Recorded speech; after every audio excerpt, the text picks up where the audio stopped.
ஆறு முதலில் அவள் தந்தையைத்தான் கண்டாள். அவள் முகம் மலர்ந்து சிரிப்பதற்குள் அங்கு வின்சியின் பெற்றோரும் இருப்பதை கண்டவளின் முகம் திகைப்புக்குள்ளானது. இவர்கள் ஏன் இங்கு வந்துள்ளார்கள்? ஒருவேளை வின்சியை பார்க்க வந்திருப்பார்களோ? அந்த நிகழ்வுக்கு பின்பும் வின்சியை தவிர மற்ற எல்லோரும் அவள் வீட்டிற்கு வந்து கொண்டுதான் இருக்கிறார்கள். ஆறு முதலில் கொஞ்சம் ஒதுங்கி போனாலும் சிறு வயதில் இருந்து தன் பெற்றோருக்கு நிகராக பார்த்தவர்களை, அதுவும் அவர்களே வந்து பேசும் சமயத்தில் ஒதுக்க இயலவில்லை. அவன் செய்ததற்கு இவர்கள் என்ன செய்வார்கள் என்ற எண்ணம் வேறு. எனவே அவர்களிடம் முன்பு அளவிற்கு பேச இயலாவிட்டாலும் முழுவதுமாக புறக்கணிப்பதும் இல்லை. அதிலும் அவர்கள் இவள் மேல் அன்பு மழை பொழியும் போது இவளுக்கே குற்ற உணர்ச்சி ஆகிவிடும்.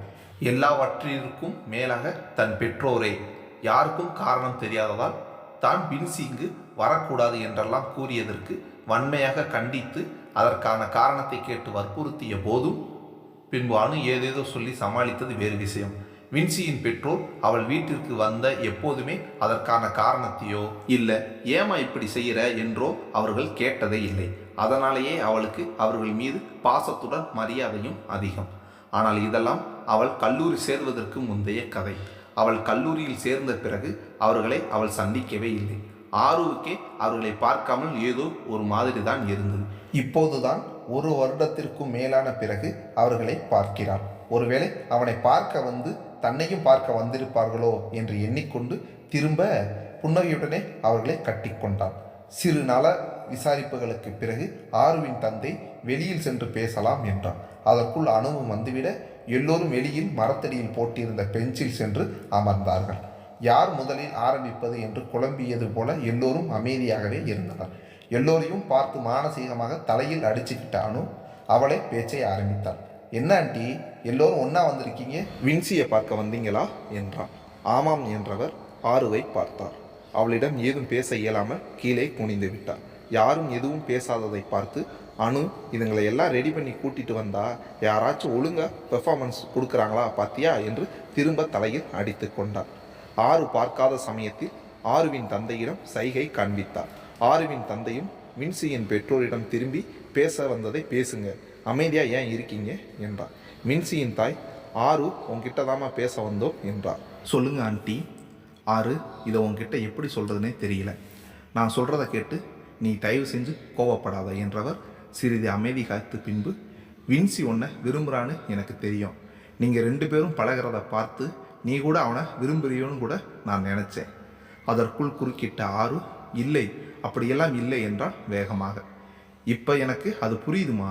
ஆனால் நீங்கள் சின்ன பசங்களாக இருக்கும்போதே எங்கள் எல்லோருக்கும் உனக்கு அவனுக்கு நீனு பேசி வைக்கணும்னு ஆசை. ஆனால் பெரியவங்களை ஆன உடனே நீங்கள் எப்படி வேணும்னாலும் நினைக்கலாம். ஸோ பசங்களை நாம் ஃபோர்ஸ் பண்ணக்கூடாது. அவங்க முதல்ல வளரட்டும், அப்புறம் முடிவு செஞ்சுக்கலாம்னு நாங்கள் அப்போ முடிவு பண்ணிட்டோம் என்றார். ஆருவிற்கு இது அதிர்ச்சியாக இருக்க அவள் தந்தையை பார்த்தாள். அவரும் ஆம் என்பது போல் தலையசைக்க திரும்ப வின்சியின் தாய் சொல்வதை கவனித்தாள். நடுவில் என்னென்னவோ நடந்து போச்சு. அது என்னன்னு கூட எங்களுக்கு தெரியல.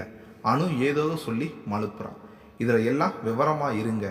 இவகிட்ட பேச சொன்னால் மட்டும் ஒருத்தரை மாற்றி ஒருத்தரை பாருங்க என்று அணு மனதில் அவர்களை அர்ச்சித்து கொண்டிருந்தாள். அவள் சொல்கிற எதையும் என்னால் ஏற்றுக்க முடியல.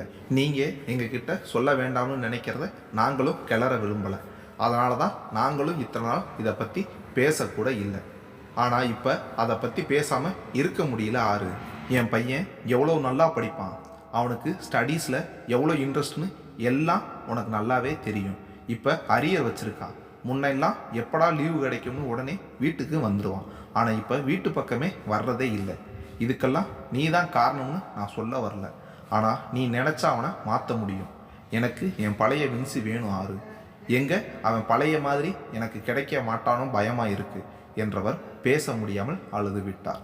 எல்லோரும் என்ன கூறியும் அவர் அழுகை நிற்கவே இல்லை. ஆறுமா, உன்னால் மட்டும்தான் முடியும். எனக்காக என் வின்சி என்ன பண்ணி இருந்தாலும் மன்னிச்சிடுமா. எனக்கு பழைய வின்சி வேணும் என்று கண்ணீர் விட்டு கொண்டே இருந்தார். முதலில் மறுத்து பேசி எண்ணிய ஆறு அவரின் கண்ணீரை பார்த்து அமைதியாக நின்றார். அவருக்கு பாசிட்டிவாக எந்த பதிலும் தர இயலாமல், அழாதீங்க ஆண்டி என்றாள். எனக்கு என் பழைய வின்சி கிடைச்சிடுவான் இல்லை ஆறு என்று கண்ணில் அவள் பதிலுக்காக உயிரையே தேக்கி நின்றார் போல பார்த்தவருக்கு அவர் எதிர்பார்க்கும் பதிலை கூற முடியாமல் தவித்தவள், எதுவும் தப்பா நடக்காத ஆண்டி என்றாள். அவருக்கு அவளின் அந்த பதிலே போதுமானதாக இருந்தது. நான் சொன்னேன் இல்லைங்க, ஆறு நல்ல பொண்ணுன்னு. பார்த்தீங்களா, நம்ம ஆறு வின்சியை சரி பண்ணிடுவாங்க என்று அவராக பேசிக்கொண்டே இருந்தார். வின்சியின் பெற்றோர் அணுவிடம் பேசி கொண்டிருக்க ஆருவின் தந்தை அவளை அழைத்தார். அவளுடன் சிறிது தூரம் நடந்து சென்று, அவங்க சொன்னது எல்லாம் நிஜம்தான் ஆறு, நாங்கள் அப்படியெல்லாம் நினச்சோம். ஆனால் எங்கள் எல்லோருக்கும் உங்களோட விருப்பம்தான் முக்கியமாக இருந்துச்சு. இப்போ நான் உன்னை எதுலேயும் ஃபோர்ஸ் பண்ண விரும்பலை. ஆனால் இத்தனை வருஷம் நீங்கள் எல்லாம் ஒன்றா தான் வளர்ந்தீங்க. வின்சியும் நம்ம வீட்டில் ஒருத்த மாதிரி தான். நான் உங்ககிட்ட வேற எதையும் கேட்கல. வின்சி உன்னால் மாறுவான்னு எல்லோரும் நம்புகிறாங்க. அப்படி நடக்கும்னா நீ ஏன் அதை செய்யக்கூடாது? வின்சி அம்மாவை பார்த்த இல்லை, அவங்க ரொம்ப உடஞ்சு போயிருக்காங்க. வின்சியை நினச்சி அவங்க இவ்வளவு நாளாக எவ்வளோ வருத்தப்பட்டாங்க தெரியுமா? இப்போ நீ பேசுனதுக்கு அப்புறம்தான் அவங்கக்கிட்ட ஓரளவு தைரியம் தெரியுது.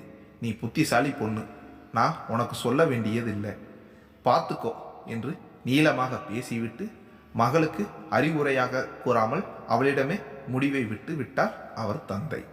ஒரு வழியாக எல்லாவற்றையும் பேசிவிட்டு அவர்கள் செல்லும்போது இருவரையும் சாப்பிட வெளியில் கூட்டி செல்வதாக சொன்னார்கள். ஆருவிற்கு அவர்களோடு வெளியில் செல்லும் மனநிலை இல்லாததால் வேண்டாம் என்று மறுத்து விட்டார். அவர்களும் சென்று விட்டார்கள். அணுவோட வயிறு கத்துறது உங்களுக்கு கேட்குதா? எனக்கும் கேட்குது. அடி பாவி, உனக்கு வேண்டாம்னா எனக்கும் சேர்த்து ஏண்டி நீயே பதில் சொன்ன? ஒரு வேளையாச்சும் இந்த ஹாஸ்டல் சாப்பாடுல இருந்து தப்பிக்கலாம்னு விடுறியா என்று அணு எண்ணும் போதே ஹாஸ்டல் வார்டன் அந்த புறம் செல்ல, ஒருவேளை நம்ம மனசில் நினைச்சது இவங்களுக்கு கேட்டு இருக்குமோ என்ற எண்ணம் தோன்ற அவர்களை பார்த்து அசடு வழிய சிரித்து வைத்தாள் அணு. அணுவை பற்றி அவருக்கு நன்றாக தெரியும். ஆதலால் அணுவிடம் அந்த வார்டன் அவளை உற்று நோக்க அணு திரும்ப அசடு வழிய சிரித்தாள்.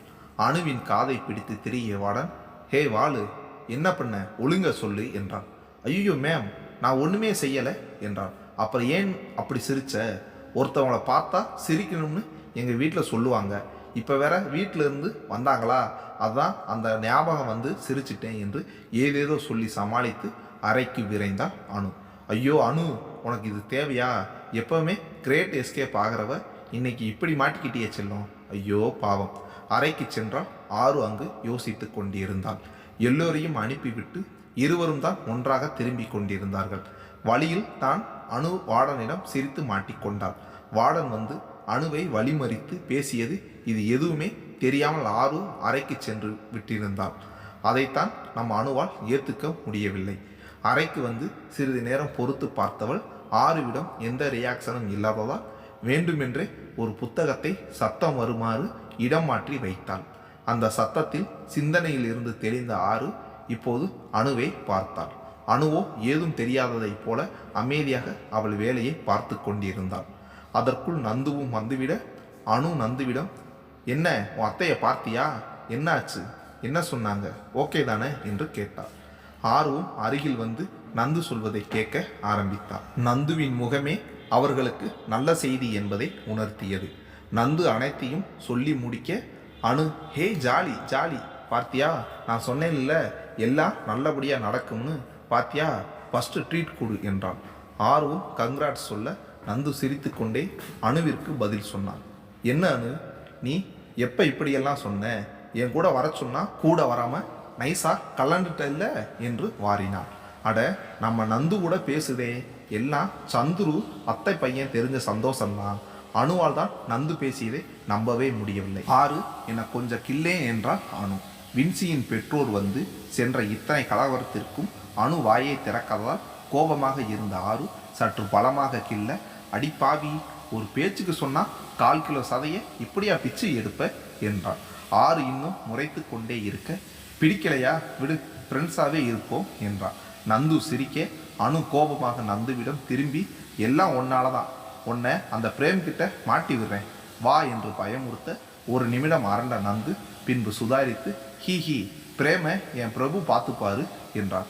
பார்டா, பாப்பா வாயை திறந்து பேசுது, எல்லாம் நேரம் போங்க, நீங்கள் 2 பேரும் என்னை மூட் அவுட் பண்ணிட்டீங்க, நான் போய் என் செல்லத்துக்கிட்ட பேச போகிறேன். ஆமான்னு கதிர் சார் தான் நீ எவ்வளோ மொக்க போட்டாலும் தாங்கிக்கிட்டு பதில் பேச மாட்டார், அதனால் நீ அவர்கிட்டயே பேசு என்றால் நந்து.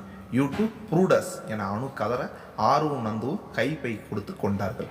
அணு, உனக்கு கட்டம் சரியில்லடா, நைஸா கலந்துக்க என்று எண்ணிக்கொண்டு படிப்பதைப் போல் புத்தகத்தை எடுத்து வைத்து கொண்டாள். பின்பு ஆறு மெதுவாக வின்சியின் பெற்றோர் வந்தது. அவர்கள் பேசியது என எல்லாம் சொல்ல நந்து ஏதோ கூறப்போனாள். பின்னால் இருந்து அணு ஏதும் கூறாதே என்பதைப் போல சைகை காண்பித்தாள். நந்துவும் உடனே ஆஃப் ஆகிவிட ஆறுதான் என்ன நந்து ஏதோ சொல்ல வந்த என்று கேட்கவும் நந்து என்ன கூறுவதென்று தெரியாமல் விழித்தாள். நம்மளை வாடுறதுக்கு மட்டும் இவன் நல்லா யோசிச்சு கிண்டல் பண்றா, இப்ப மட்டும் பார்த்தியா என்று எண்ணிக்கொண்டு அவள் விழிப்பதைக் கண்டு மௌன சிரிப்பு சிரித்து கொண்டிருந்தாள் அணு. அணு சிரிப்பதை பார்த்த நந்து பாவமாக காப்பாத்து என்பதைப் போல முகத்தை சோகமாக வைத்து கொண்டாள். அப்போதும் அணு மனம் இறங்காததால் நந்துவை எப்படியோ சமாளித்து இதில் நீதான் ஆறு முடிவு பண்ணணும் என்று கூறினார். ஐயோ டியூப்லைட் எரிஞ்சிடுச்சே என்று அணு பார்த்து கொண்டிருந்தாள். அணு மொபைலை எடுத்துக்கொண்டு வெளியே செல்ல நந்துவும் மெதுவாக வெளியே வந்தாள். ஏன் அணு என்னை எதுவும் பேசாதன்னு சைகை செஞ்சேன். அதுக்குள்ள நந்து இப்போ ஆறு கொஞ்சம் குழப்பத்தில் இருக்கா, அது ஒரு வகையில் நல்லது தான். இப்போ நாம் போய் வின்சி பக்கம் பேசணும்னு வச்சுக்கோ, அவள் திரும்ப வேதாளம் முருங்கை மரத்தில் ஏறின மாதிரி நம்மளை எதிர்த்து வின்சியை திட்டி தான் பேசுவாள். ஸோ எதுக்கு தேவையில்லாமல் ஸோ அவளே யோசிக்கட்டும். நந்துவும் சிறிது யோசித்து விட்டு அது சரிதான், ஆனால் ஏன் எனக்கு ஹெல்ப் பண்ணணும்னு கேட்டப்ப நீ எதுவும் ஹெல்ப் பண்ணலை என்றாள். அணு வில்ல சிரிப்பு சிரித்து கொண்டே அதுவா சொல்லும், நீ அதுக்கு முன்னாடி தானே என்னை வாருன்னு வாருன, அதுதான் அதுக்கு ரிவென்ஸ்.